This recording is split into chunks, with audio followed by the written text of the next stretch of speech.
રાજકોટ જિલ્લાના ટંકારા તાલુકાના પંચાયત પ્રમુખ હિનાબેન પટેલે અંગત કારણોસર પ્રમુખ પદેથી રાજીનામું આપ્યું હતું, જેથી નવા પ્રમુખની ચૂંટણી યોજાવાની હતી। હાલ ટંકારા તાલુકા પંચાયતમાં 15 બેઠકો છે, જેમાંથી 13 ભાજપ પાસે છે, જેથી ભાજપનું સંખ્યાબળ વધુ હોવાથી ભાજપનો જ કોઈ ઉમેદવાર પ્રમુખ બને તેવું નક્કી હતું। ત્યારે ટંકારા તાલુકા પંચાયતની કચેરી ખાતે મામલતદાર કે.એસ. બાટીના અધ્યક્ષસ્થાને ચૂંટણી યોજાઈ હતી, જેમાં ચંદ્રિકાબેન નથુભાઈ કડીવારની સર્વાનુમતે વરણી કરવામાં આવી હતી।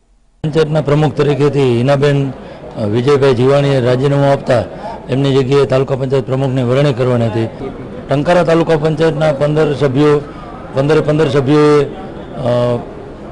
ચંદ્રિકાબેન નથુભાઈ કડીવારની તરફેણમાં પોતાનો મત વ્યક્ત કર્યો અને એક જ ફોર્મ રજૂ થયેલ એટલે ચંદ્રિકાબેન નથુભાઈ કડીવારને ટંકારા તાલુકા પંચાયતના પ્રમુખ તરીકે જાહેર કરવામાં આવ્યો। અને આજની તારીખમાં જે અમારા પ્રમુખની જે વરણી થઈ છે, વરણીમાં અમારા તાલુકા પંચાયતના 15 સભ્યોના સહમતિથી અને રાજી ખુશીથી આજે અમને પ્રમુખમાં બેહાર્યા છે।